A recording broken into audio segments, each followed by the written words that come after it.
तर जेव्हा भाजप सत्तेवर आलं तेव्हा मराठा समाजाला न्याय दिलेला आहे। मनोज जरांगे पाटील यांचा बोलवता धनी वेगळा आहे। अण्णासाहेब पाटील आर्थिक विकास महामंडळाचे अध्यक्ष नरेंद्र पाटील यांनी हे वक्तव्य केले आहे। देवेंद्र फडणवीस यांनी मुख्यमंत्री असताना 13% आरक्षण दिलं।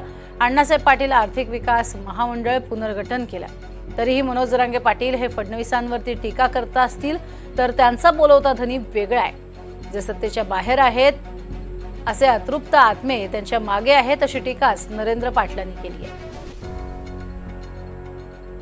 काही लोक म्हणतात ना, चांगल्या कामामध्ये व्यत्यय आणतात, अशा प्रकारची परिस्थिती आहे।